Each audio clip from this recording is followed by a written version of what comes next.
Hello! It is the Sabbath, Sunday, and today there has been a specific kiddo that crossed my path in my life by the name of John that I want to share with you. Now, John is not his real name, and you'll see why I've chosen to keep his anonymity as I share this story with you today. So, I have taught middle level kids for a long time. Hi, Nicole Dye. Tracy Taylor, happy Sunday. So, anyway, I've been teaching middle level kiddos for quite a while, and John was one of my students, way back when, if you guys are from Roosevelt, Utah, when the old Roosevelt Junior High was still standing and I taught there.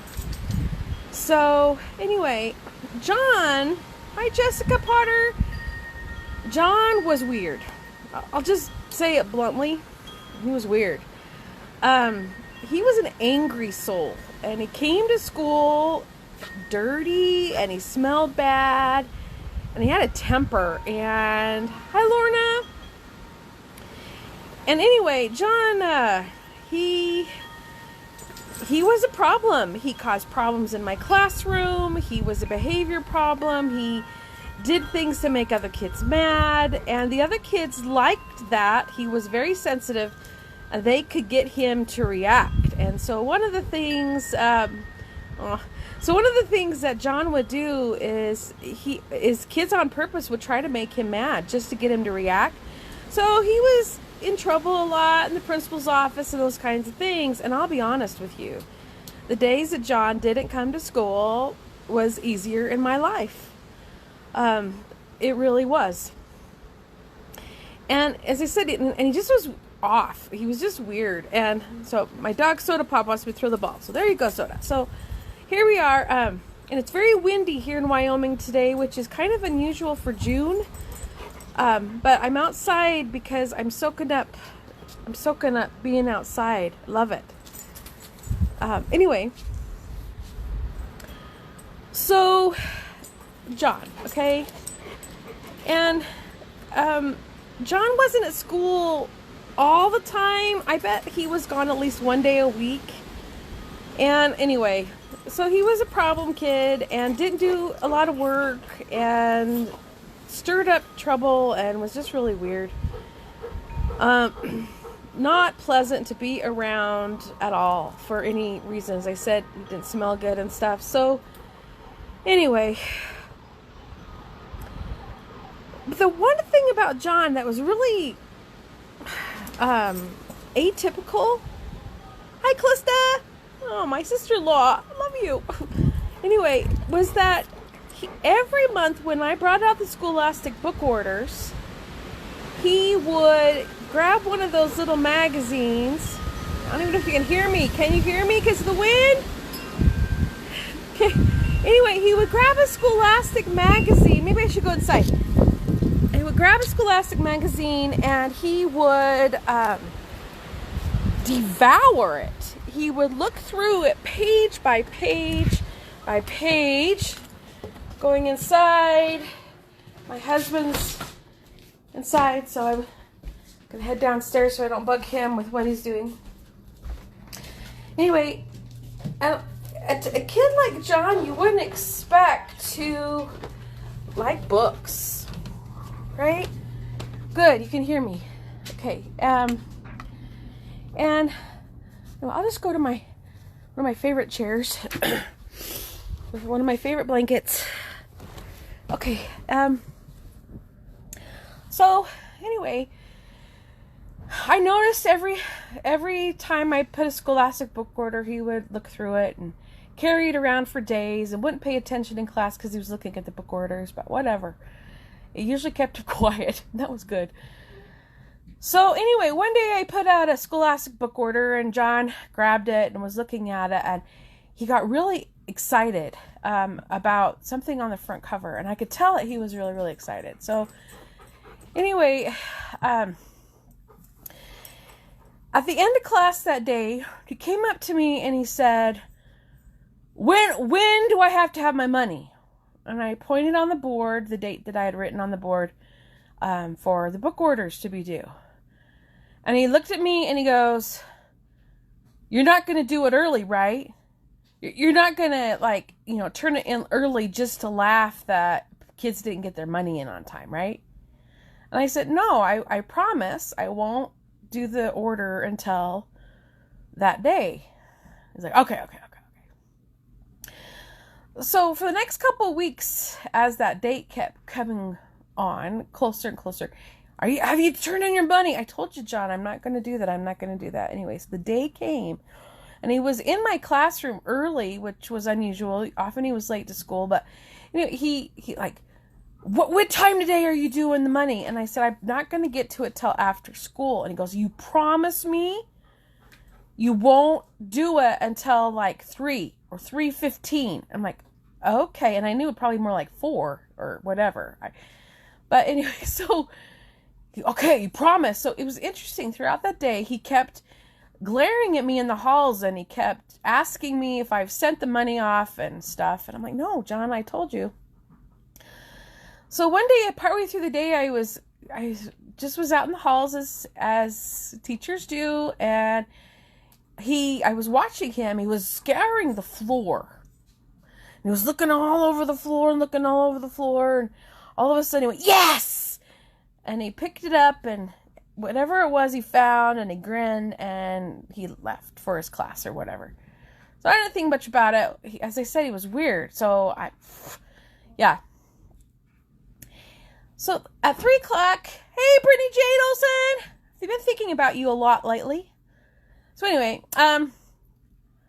so at the end of the day, that day, John came and right in my classroom, right after school, and he's like, okay.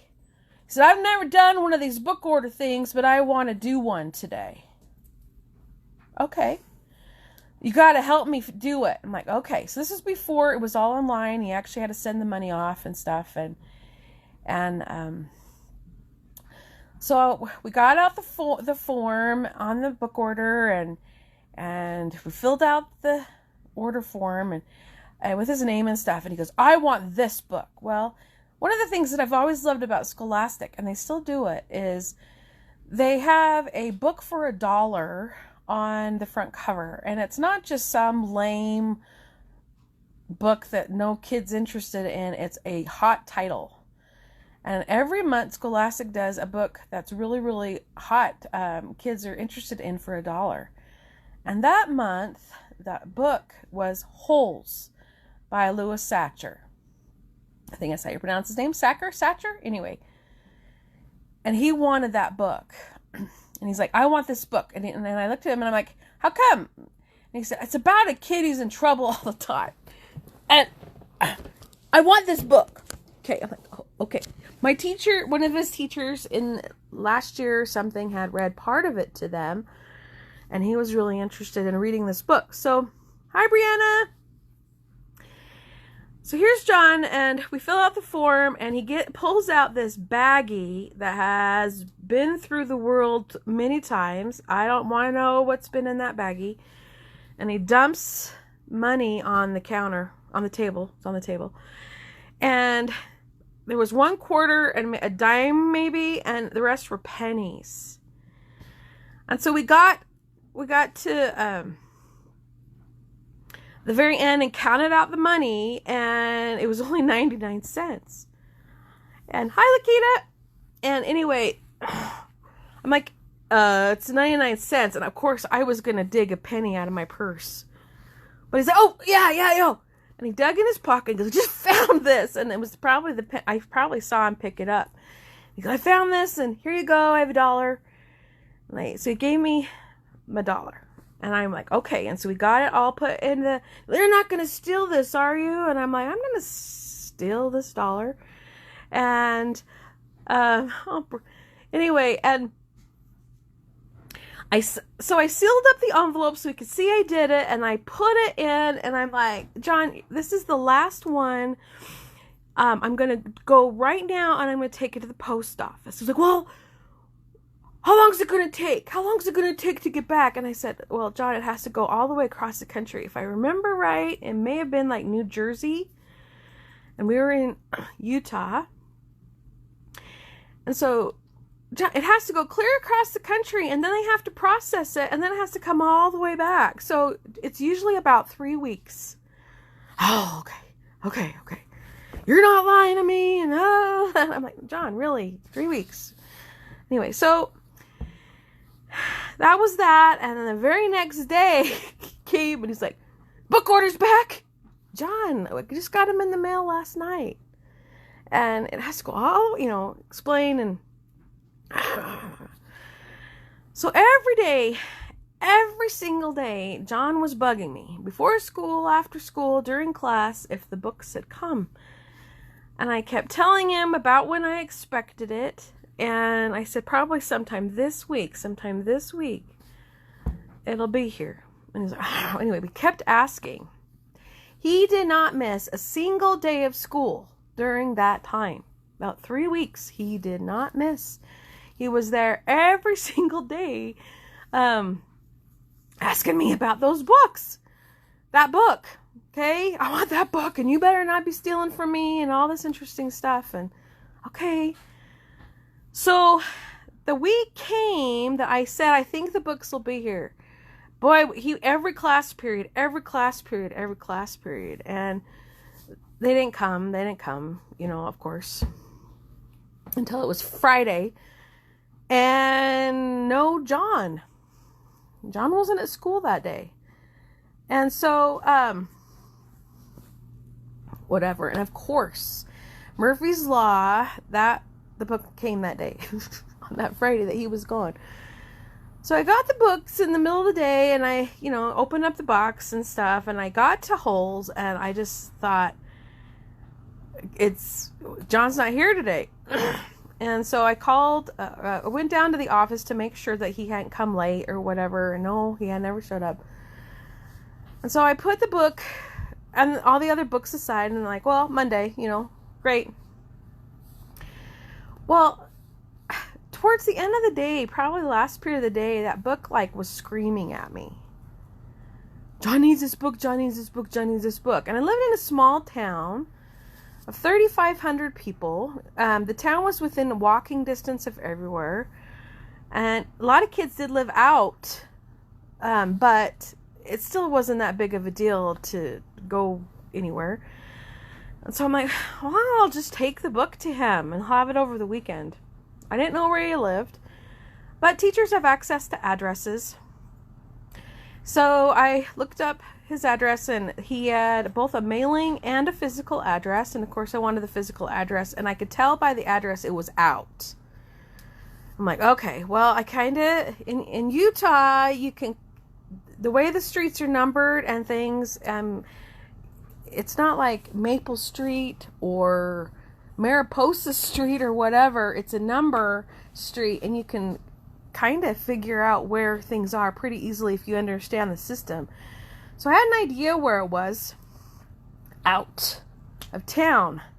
And based on the number, it was probably a good 10 minutes. So right after school, he had a little thingy on the grade book that showed that he rode a bus and what bus number. So right after school, I ran out to the bus loop, and I found the bus number, and I said, do you take John, last name, remember, it's a pseudonym, it's not really his real name, home? He goes, yeah, I do. And is he here today? Is he in trouble? I'm like, no, he's not here. He goes, oh, good. My life's easier when he's not there. And I smiled, yeah, I know.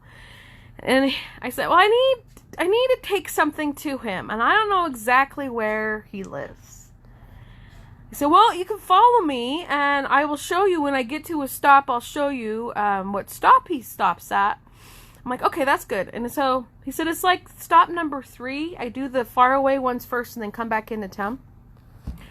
So I followed him out, and about stop 3, the bus driver sticks his head out of the window and waves me through, and I drive up, and he goes, this is the bus stop he always gets on and off, and he always goes that direction, and he points down this lane, this road.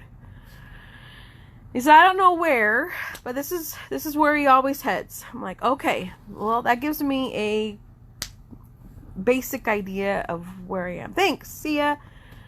So I started going down this lane, this road. And it was in an area where there weren't a lot of houses. There were a few streets off here and there. Not streets, they're roads or dirt lanes or whatever, and you could see houses down some of them, especially the ones toward where the bus stop was. And then I drove along, and I'm not finding the houses, and there are no numbers. Okay, in this community, it drove me crazy. There were no numbers on the houses. It was one of those communities in which people would say, well, you turn left at the Yak's house. Well, when we first moved there, I thought the Yak's house would have a stuffed yak out front. Well, that was actually a last name of a family in town. And I guess everyone on the planet knew who the Yaks were and knew where to turn left. If they said, turn left at the Yak's house, okay? Well, I'm not from there. I'm from a place with a little bit more people, and so they didn't have numbers on the houses. So I get to the end of the pavement, and there's a house, and I'm like, I gotta find where I am. I don't know what number this is. So I go up to the house, and the people are home, and I say, I'm looking for John, blah, blah, blah. And he's like, we don't know anybody by that name. And I said, well, this is his number. And they're like, oh, well, you're on the right road. Okay, and this is our number, so you're not far enough. I was like, okay, I'm not far enough. Great. Anyway, and so I got my car and got off the pavement, now on a dirt road, and I'm driving down. And I drive for a couple more miles, and it comes to a dead end. There's not even a fork. It's a straight road, and it just stops. I'm like, okay, I missed it. So I turn around, and I go back, and I'm looking right and left, seeing if there's any other streets that I've missed. And I'm not seeing anything. I'm seeing lots of cows and horses, fields, sagebrush, just not any houses. And you know, there's a barn here and there, an outbuilding here and there, but there's nothing really past the house at the end of the pavement. So I go really, really slowly and look, get to the pavement and know that I've missed it. Turn around, and I do that another time, and by this time it's getting dark. It's starting to get dark. So this is, I don't know, I would guess winter. I don't remember snow being on the ground, but I don't know. It got dark pretty early. So driving down the road, and now I can start to see little lights. There's some light poles out there in this farming area, and little twinkles where there might be some houses and stuff. So I decide I'm going to go down it again, and I go down really, really slowly. And I go, the only thing there was a shed, and a small one, for feeding horses or something. I don't know. Get to the end, come back, and I decide I'm done. I'll go slowly down the road one more time, and I'm going home. So I'm driving down there, and I see in that shed that you could tell there's a light on inside. It's like, okay, someone's here feeding. Someone's here. Maybe they'll know that maybe there's a road here, and they can get me in the right direction. And so I don't know why. Maybe I know why. I just felt compelled. I had to get this book to this kiddo that day. It was that important. So I stop and I pull up, and I just feel really, really weird going and knocking on a door of a shed. But I could hear there was somebody inside. And so hello, somebody there? Knock, knock. And to his shock as much as my own, the door of the shed opened, and it was John. Hi, John. Miss Taylor. And it was before I was Dr. Taylor, so the kids call me Miss Taylor or Miss T. What are you doing out here? And he just stepped outside, and I saw inside there was a mattress on the floor with a blanket. And I'm like, Comes out and he's like, what are you doing here? Why are you out here? So I'm like, actually looking for you. Me? What do you mean me? I haven't done anything. I'm like, yeah, your book came. Holes came today and I wanted to get you. Oh, my book? And so I fished it out of my car and gave it to him, and he was looking through it and all excited. He goes, yeah, it's cool, and I'm excited, and his face lit up, and anyway, I'm like, okay, John, and I back out of my car, and he said, hey, Miss Taylor. And I turned, and I said, yeah? Yeah, well, you found out my secret. What's your secret? He goes, yeah, this is where I live. It's a shed. Small shed. Probably like the shed I have in my backyard now that holds my lawnmower. You live here? Yes. Where me and my dad live. And your dad, is he here? No, he's not here. And I don't know if he just was dying to tell somebody his story or what he was, but in his very awkward way, he kind of shared little pieces. He said, yeah, well, I'm always kind of glad when my dad's not around, because when he's around, he's usually drunk and he's mean and he hits me a lot and he beats me a lot and stuff. And but when he is come home, he usually has food with him. So I'm glad when he comes, but then I'm glad that when he's not here. Oh, okay. And I said, okay, so how is he home all the time? He's like, no, he'll be gone several days, and this is a 13, 14-year-old kid.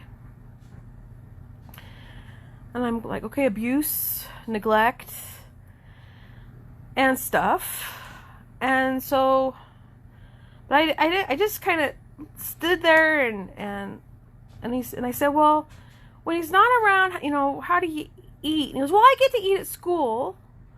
They have breakfast and lunch there. And I'm like, yeah, and what about dinner and stuff? And he said, well, he goes, I'm pretty scrappy, and I figure it out. I find stuff. And goes, and I said, so you don't eat every day?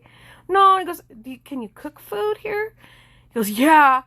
The sucker farmer on the property next door had a light pole, and he goes, we have Jimmy rigged electricity from his light pole into our house, and I have a hot plate, so I can cook stuff.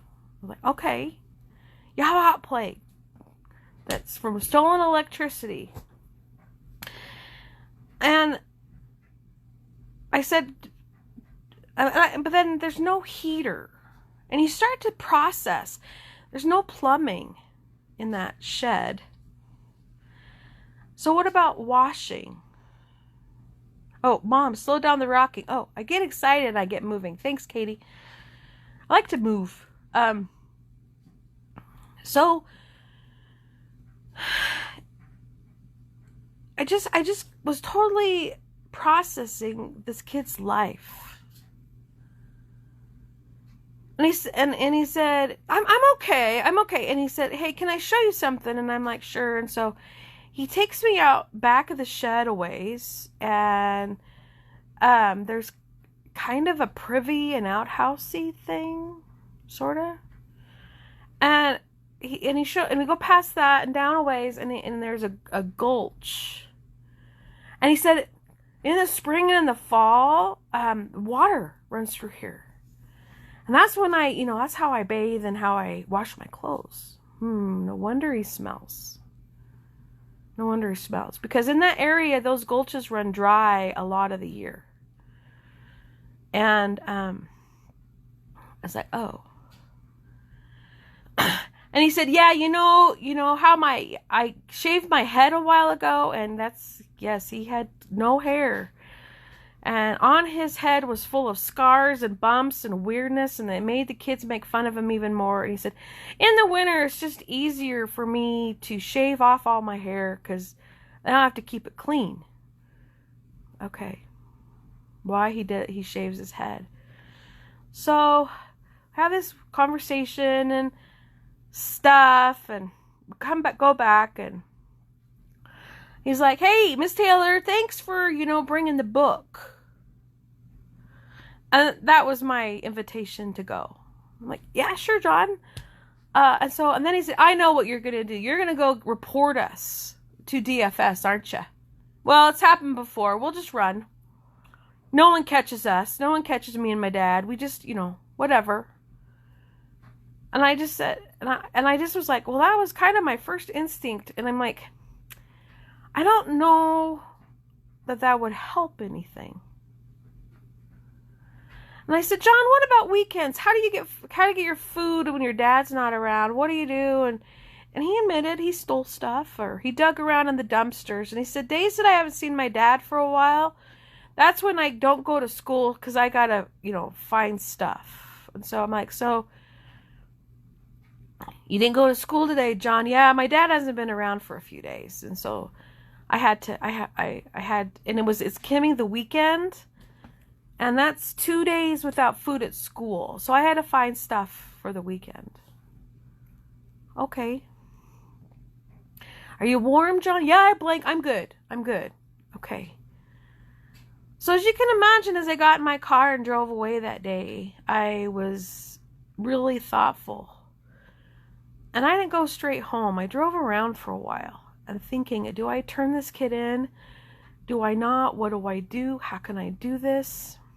Why am I here? Why was I so impressed to take this so I could learn about him? Why? By the time I got home, I decided not to turn him in. It went against everything that I'd been taught to do, really. But something just told me, let it go. He had lived who knows how long on his own. Pretty much, I didn't know anything if there was a mom. He didn't say anything about a mom or anybody else, grandparents or anything. And, yeah. So, of course, over the weekend, I told my husband a little bit, and I just started thinking, what can I do? So, as you can imagine, before I left, he told me never to come back. He goes, if my dad's ever here, it won't be good. He'll beat me that you came out here, and he'll say it's my fault that we have to run. Don't ever come back here again. And I promised him I wouldn't. Because my first instinct was to, furniture or food or whatever, and bring it to his house. But I promised him I wouldn't do that. So I got a box of food and stuff together over the weekend. And on Monday, John came to school, and I said, hey, John, after school, come see me. Okay.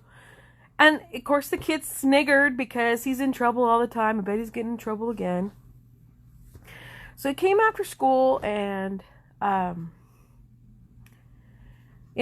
said, I have some stuff for you. And he looked at me with evil fire blazing out of his eyes and said, we don't take no charity.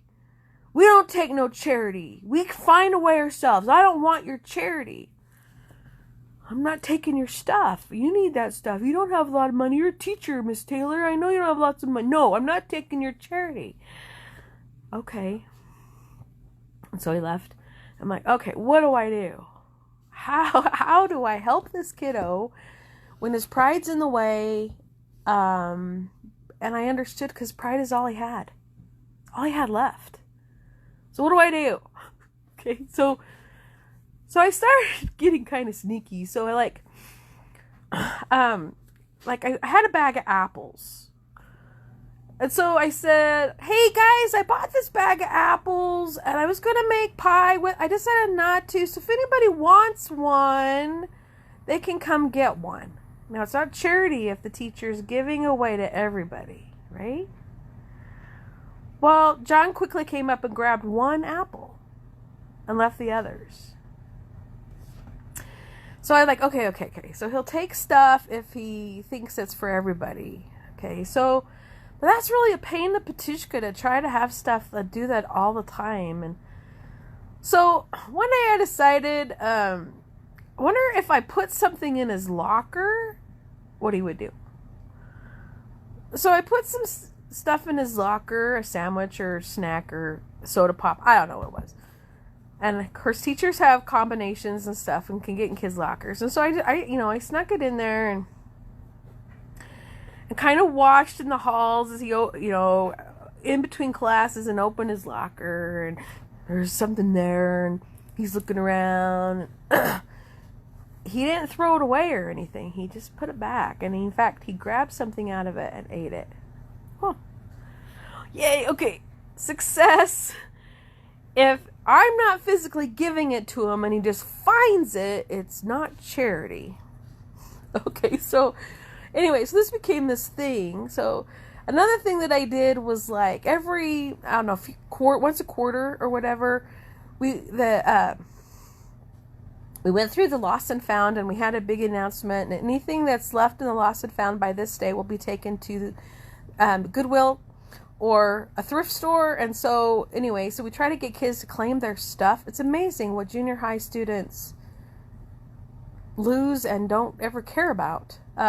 Anyway, so that day happened, and I said, hey, John, no one's taken this stuff, and it's just going to go. You should go through it, and you should see if there's anything you want. Everybody, I said, yeah, they're bagging it up. They're going to take it away right now. The kids have had a chance. It was, well, okay. So we looked through, and we found a coat or some shoes, maybe. I don't know what else. He said, this isn't charity. I'm like, no, see, and I got the custodians to tell him they were taking it right now to the thrift store. And or sometimes they just throw it away. Well, it's just going to be thrown away. I'll dig it out of the dumpster by this. He goes to the Goodwill and he dug things through the Salvation Army. Now, the Goodwill was 30 miles away. I don't know how he got there. But he said, yeah, I sometimes go through their dumpster and find stuff. So, anyway, so that happened throughout the year. And I did my best to try to help him out the best I could. Was known to put $5, in somewhere on his desk before he walked in, and of course he pocketed. He was a thief. Finders keepers, losers weepers, right? Anyway, so he was still a pain in my patootie. He was still mean. He still got in trouble at school. He was rude to the kids. He smelled bad and stuff. But all of a sudden, I didn't care that he smelled bad anymore. It didn't bother me that he wore the same jacket, the same hoodie 5 days in a row. The baldness and the scars on his head didn't bother me. So it came towards the end of the school year, and of course I'm fretting. Now it's summer. How is he going to eat? How is he going to survive? At least it won't be cold in that shed, but there's no air, but he might probably sleeps outside or whatever. So I said, so one day, hey John, he never bought another book again, by the way. But I would, if books were left in the lost and found, I'd sometimes talk to him about them. And I don't know if he ever took any or not, but anyway. So at the end of the school year, I said, I asked him, I said, John, it's been me. Yeah, I know, but and he tried all this stuff, and I said, John, it's summer, and you're going off to high school next year, and I'll probably never see you again. Is there anything you need? Can I just, what do you need to make your life a little bit easier? He looked at me funny, and he said, well, there's a couple things. He goes, I'm kind of embarrassed to say it. And I'm like, well, I can usually find, pants or shirts and stuff. But I don't ever find any socks or underwear. Well, that makes sense, right? That's not things people give to Goodwill or stuff. I don't ever, I'm like, okay. And so, yeah, I would, if you bought me some of those, and I said, well, do you like boxers or briefs, asked, and he's just like, well, I don't care, just something clean, or whatever, or the right size, and No, I asked him, well, tell me what you prefer. And so I did that. And he said, don't give it to me. Just put it in my locker when people aren't watching. I'm like, okay, I can do that. Make sure it's hidden so people don't see that it's underwear. I'm like, oh, okay. And of course I put some deodorant in there. And I had throughout the year put travel size or things, hotel shampoos and stuff. And to help him out. But anyway, and then he came back and he said, the next day, and he said, there's one more thing I've thought about that I really like. And I said, okay. He said, well, you know why I have all the cuts and stuff on my head? And I didn't want to know. His dad probably, I don't know. I don't want to know. He said, well, I have to shave my head with a knife. Oh, it'd be really nice to have a razor. And I don't have to, because I cut myself and I nick it, and it'd be nice to have a razor. So I can shave my head and I won't, cut myself up all the time. And I'm like, do you have a mirror? No, I don't have a mirror either. Would you like to have a mirror? Yeah, that'd be great. So I guess my parting gift to him, I got him a package of razors, one of those that had, 30 in them or whatever. And a mirror. Wouldn't want to stand so he could hold it or put it or whatever. So I said goodbye to John, and don't get sappy on me. I'm not giving you a hug. You're just a teacher and all this stuff. I'm like, see ya, good luck. He went to high school, and a lot of kiddos, they say they're going to come see their junior high teachers and they love you so much, and they don't. They go to high school and they live their lives, and often kids remember their high school teachers, but junior high, yeah. So that was it. Okay, and I moved on with my life. But as you can imagine, he changed me. And as I see that kiddo come to my classroom who smells bad, or has a mean scowl on his face, or is always egging kids on, I'm like, there's a reason. And to me, John was a survivor. I can't even imagine how he had lived that long. He was amazing. A scrappy kid who figured out a way just to survive. So I stopped judging my students as much. Am I human? Yeah, I still, we all judge a little bit here and there, but boy, it changed my perspective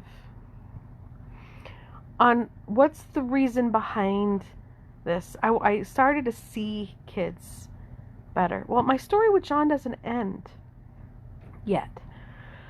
A few years later, I'm sitting in the same desk in the same school building.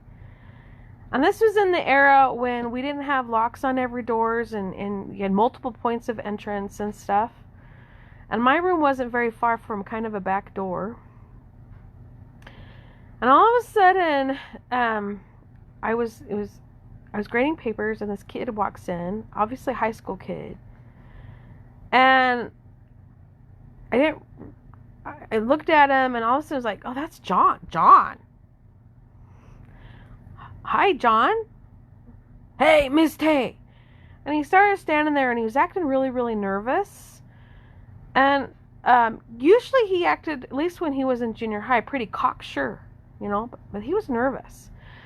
And he, how are you doing? And da-da-da-da. I'm like, I think it's the last kid I ever thought to come back and say hello to me. And finally he said a question. Now, you have to understand this day, I think I had a meeting in 10 minutes, and my kids had an appointment. It was one of those days I had a million things to do. And my brain was, I got to do this and this and this. And this is the last day. I have no day today where I can sit and chat with a kiddo. Hi, okay, fine now. So I can get what done I have to get done, right? Oh my goodness. So he's sitting there, and hi everybody. Lots of people are joining me. Anyway, so he's there, and he's like, I have a question. Okay, that's my question. I'm thinking, ask the question so you can get out and I can do what I need to do. He goes, are you not going to be at school anytime? Do you have a day you're not going to be here? And I weird question, but I wasn't thinking about what I was doing right then. I was thinking about all the things I had to do. And he said, well, yeah, actually next Wednesday I'm going to be gone. He's like, oh, okay. See ya. Bye, Miss Tay. And he left. And I forgot about it. Okay, went on with my day, all the million things to do, whatever. Okay. So the next Wednesday came, and I don't remember why I was gone, if I had a doctor's appointment or one of my kids had something. I don't know. I didn't go to school, and then on Thursday I came back. And everybody was abuzz. Did you hear? Did you hear? Did you hear? I was like, did I hear what? I didn't hear anything. I wasn't there. And they said, do you remember that weird kid named John that we had a few years ago with all the bumps, and he was mean, and we know. Of course, my eyes got. Yeah. They arrested him. Yeah, there was a tip-off. And they found him in this shed. And there was a list. And he had weapons. And he had a plan that he was going to come to our school yesterday and blow up people. Shoot people. I'm sitting there going, what? Wait, what? And so they said, yeah, he had a letter that he'd written. And in his letter, he had spelled out that he planned to die. That he was going to make sure that he killed as many people as possible. But he was going to make sure that the cops killed him before it was over. Because he was going to die. And he said, why junior high? Because that's where people were the meanest to him, and all this stuff. Anyway, he just had it out. And I'm sitting there in shock, realizing it hit me. John had asked me, when was I going to be gone? Why? He didn't want me to be there. And all of a sudden, I was grateful I had been kind.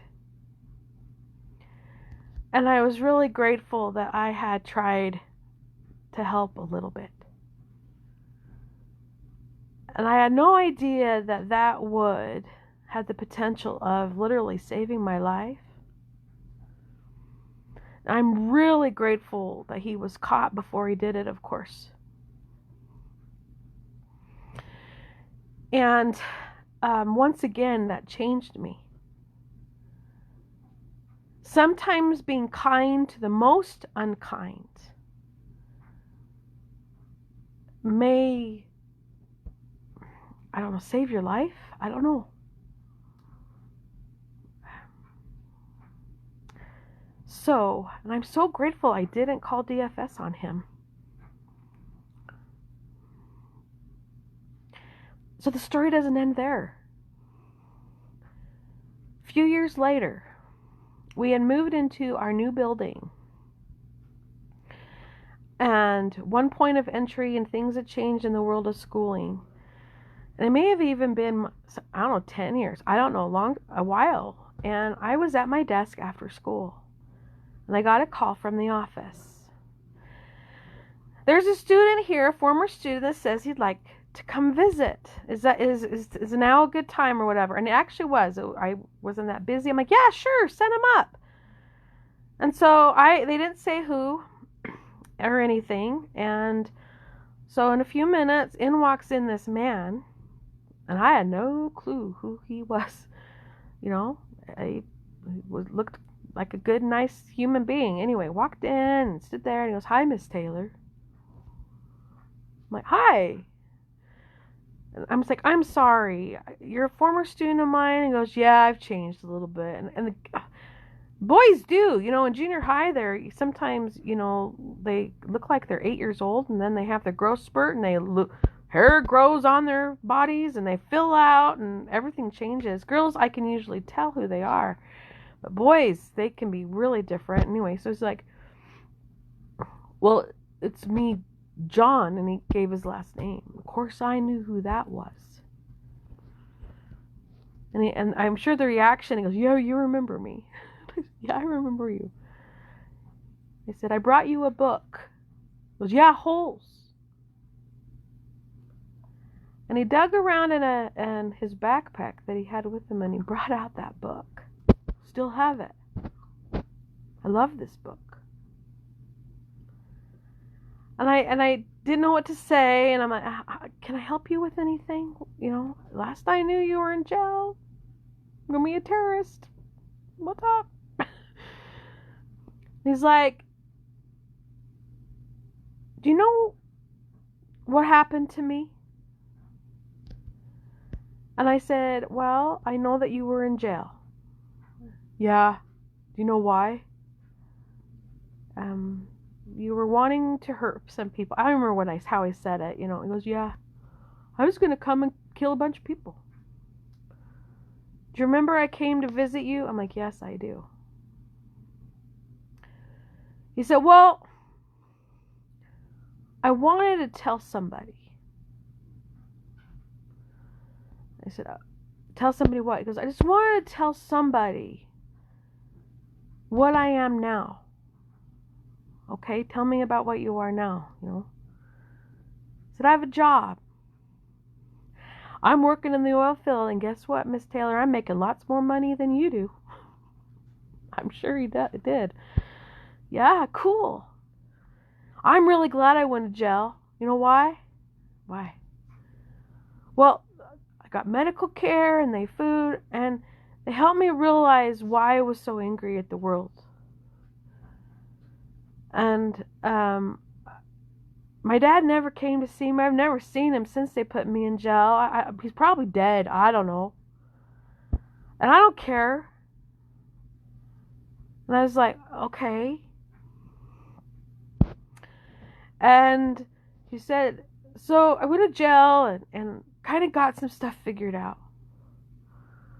I had every right to be angry at the world. You know? I'm like, yeah, you did. But I decided that's not what I wanted to be. I don't want to be dead before I was 20 years old. And I didn't want to be, you know, I wanted to be okay. I wanted to tell somebody that I'm okay. And I said, well, do you live here? And he goes, oh, no, I can't live here. And everyone will think I'm that killer kid. And I couldn't get a job or anything. He said, but I was passing through, driving on my way to wherever. I don't remember. And he said, I wanted to tell somebody from here. And you're who I thought about. So he's saying, guess what? I'm like, what, John? He goes, I'm married. Found me a great girl, and she knows all about my past, and she knows all about my life, and she doesn't care that I was really screwed up, and she kind of likes the scars on my head, and we're good. We're happy. Great. And he goes, guess what? What? We're going to have a baby. Aw, that's nice, John. Yeah, it's nice. You know what? I'm going to read him the book Holes. And so I was curious, why do you love the book Holes so much, John? He said, well, it's about that problem kid, Stanley Yelnats, you know? And he goes to jail kind of place, and he's digging for holes. He has to dig holes and stuff. He said, but he was actually a good kid. And he ended up being okay. And I realized that's what I wanted to be. I wanted to be like Stanley Yelnats. I wanted to be someone who was okay, even though they had a screwed up life. And so I was like, okay, cool. So John then said, anyway, I just want to tell somebody that you guys here in this stupid town, even though you guys tried to destroy me, you didn't. And he's talking about the community as a whole and about the bullying as a kid, and he goes, yeah, and I know I was a bully too, and that's how I survived, you know, fight back, you fight back. And he said, well, that's all I had to say, Miss Taylor. Bye. Bye, John. And he left my door for the last time. I haven't ever heard or seen from him since. But that changed me again. We can't look at people and say we know what they're going to be. Or that because of this, that they're always going to be this, or they can't change. People can and do change. And I hope he's living in a great big house and has a boat, and I don't know. I just hope he's well, but I know I'm different because of John. His story and my little part stumbling into it has made me realize that we never know who this person is that's standing in front of us, or why they're there, and what kindness can do. And maybe we should be careful about judging people. You know, as I've taught several thousand kiddos, some of those kiddos have become like what I expected. I have kiddos I thought, oh, that kid's going to be a doctor someday, and yeah, they've become a doctor. That kid's going to be successful, or is going to make money, or whatever. And there's some kids I'm like, oh, that kid's going to end up in jail, and they have. But there are those that have done completely what I didn't expect them to be, that are successful. There's kids that have failed every class in junior high, every class. I thought, you know, they wouldn't survive or whatever, and have turned into good people who are being good citizens, doing amazing things, changing the world in their own way.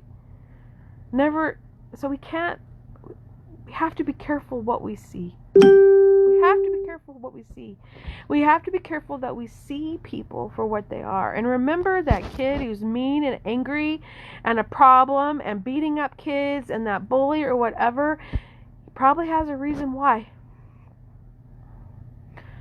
And it may not be because he's just a criminal in nature or whatever, but maybe there's something else going on. Maybe he's stronger emotionally than we would ever pretend that we could be. So, John, if you're out there, even though that's not your real name, thank you. Thank you for sharing a bit of your life with me. Thank you for taking what you have and not letting it define you, and allowing yourself to learn and grow and not be stuck in the circumstances of which you were raised. You're a hero. You're the kind that we don't, I'm sure, just go about your day and no one has a clue. But thank you. I hope that we can see each other. That person down the road who doesn't take care of their lawn and it's full of dandelions and isn't mowed and it's dry and whatever. I kind of have issues with people who don't take care of their yard. I don't know why, but I need to remember, what's their reason? Why? And does it really matter? No, it doesn't really matter. Let them do them and let you do you. It's okay. It's okay. We are all important, and we are all just trying to get through this life. So I hope, guys, today that as you go throughout your days and you see Johns out there, those angry, weird people who you're just like, oh, they're not okay. And I need to stay away from them. They're weird. Maybe so. And maybe you should stay away from them, but they are still valuable. Well, I just got a message from my daughter on here. It says, Kezzy's my granddaughter. It says, Kezzy says she is proud of you and loves you. Kezzy, I just want you to grow up. And I want you to love everybody. No matter if they're rich or poor, or in the middle, if they're fat or tall, or skinny, or weird, or disfigured, or disabled, if their skin's black or brown or copper or yellow or white or green or orange or polka dotted.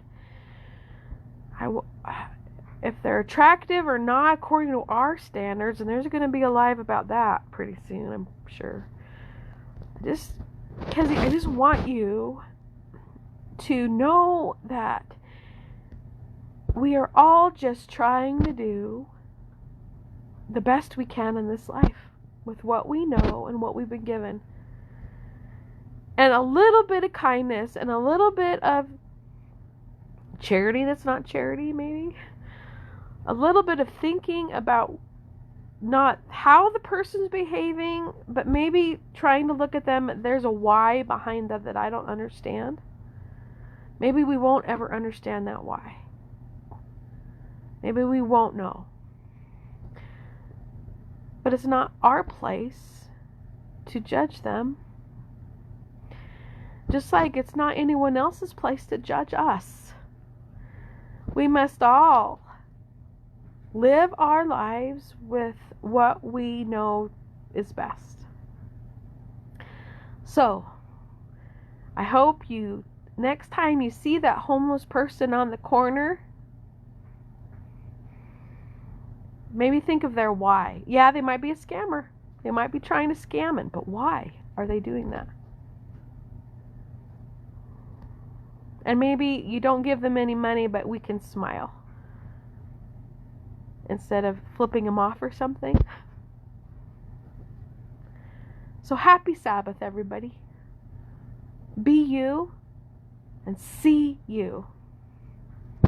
Please share this. Share this and share this and share this to all your contacts and have them share it. Let's spread goodness. Bye. Live long and prosper. May the force be with you.